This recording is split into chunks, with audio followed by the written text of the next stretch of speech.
দীর্ঘ আইনি লড়াইয়ের পর ফের চাকরি হারালেন শিলিগুড়ির অনামিকা রায়। যেহেতু লিটিগেশন করে চাকরি পেয়েছিল অনামিকা রায় ও প্রিয়াঙ্কা সাউ, তাই চাকরি গেলেও টাকা ফেরত দিতে হবে না অনামিকা রায়কে। এদিন অনামিকা বলেন, অনেক দিন থেকে মামলা চলছিল, আমরা বিচার ব্যবস্থার উপর আস্থা ছিল, কিন্তু এমন একটা রায় হলো যা ভাবা যায় না। সামান্য কিছু অযোগ্যদের জন্য আজ 25,000 প্রার্থীর চাকরি বরখাস্ত হলো। আমি খুবই হতাশ।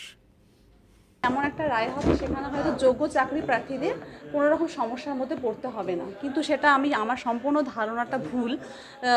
দেখলাম আমি যে ভুল প্রমাণিত হলো যে আজকে যে রায় হলো, সেই রায়টা কিন্তু একেবারে কোনোভাবে আশা করা যাচ্ছে না যে এটা কেমন একটা রায় হলো যে কিছু জন অযোগ্য চাকরি প্রার্থীদের জন্য তাদেরকে কিন্তু প্যানেল থেকে অনেক দিন আগেই আলাদা করে বের করে দেওয়া হয়েছে যে নাম, ওএমআর ম্যানিপুলেশন, র্যাঙ্ক জাম্প সবটাই কিন্তু, বা প্যানেল এক্সপায়ার হওয়ার পর যারা চাকরি পেয়েছে প্রত্যেকটাই কিন্তু আলাদা আলাদা করে আদালতে পেশ করা হয়েছিল সেই সমস্ত নথি। কিন্তু আজকে দেখা গেল যে পুরো প্যানেলটাই কিন্তু ক্যান্সেল করা হলো। তাহলে তো সেই ইয়ের কোনো আর মান্যতাই থাকলো না। তাহলে এতদিন ধরে যে তদন্ত হলো বা এতদিন ধরে যে এত রকম কিছু হলো, জমা পড়লো আদালতে, তাহলে তো সেগুলোর কোনো রকম, তাহলে তো প্রথমেই প্যানেল ক্যান্সেল করে দিতে পারতো।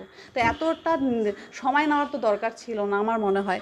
তো আমার মনে হয় যে খুবই একটা বাজে, কি বলবো, আমার দিক থেকে একটা এই রায়টা ভীষণভাবেই একটা প্রভাব ফেললো আর কি যোগ্য চাকরি প্রার্থীদের মনে। কারণ এই রায়টা হবে আমরা কখনো আশা করিনি। আমরা ভেবেছিলাম যে না, আদালতের কাছে যেহেতু সব রকম তথ্যই আছে, সব রকম নথি আছে, তাহলে রায়টা হয়তো সেই রকমই হবে যে যোগ্য এবং অযোগ্য চাকরি প্রার্থীদের আদালত আলাদা করতে পারবে, কিন্তু সেটা একদমই করলো না। সেটা দেখা গেল যে পুরো প্যানেলটাই বাতিল করে দিল, কিন্তু এটা কিন্তু কখনোই কাম্য নয়। হ্যাঁ, একটা শুনেছি, আমার আইনজীবীর সাথে আমার কথা হয়েছে, সেটা খুব অল্প সময়ের জন্য, কারণ তিনি তখন ব্যস্ত ছিল খুবই।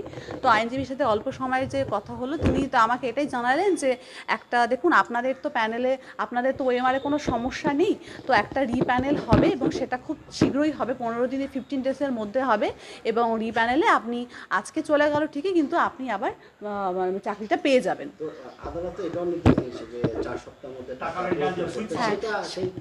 সেইখানে আমি দেখলাম এক জায়গায়, আমি এখনো পর্যন্ত আইনজীবীর সাথে তো আমার বললাম যে খুব কম সময়ের কথা হয়েছিল, আমি সমস্ত নিউজ চ্যানেলের মাধ্যমে দেখতে পেলাম যে সেখানে 3টা বিষয় দেখতে পেলাম, যে ক্যান্সার আক্রান্ত সোমা দাসের চাকরিটা মানবিক কারণে ওটা রাখা হলো, আর যে প্রিয়াঙ্কা সাউ এবং আমার নাম দেখলাম আমি অনামিকা রায়, এই দুজনে যেহেতু লিটিগেশনে চাকরি পেয়েছে এবং তাদেরকে টাকা কোনো ফেরত দিতে হবে না।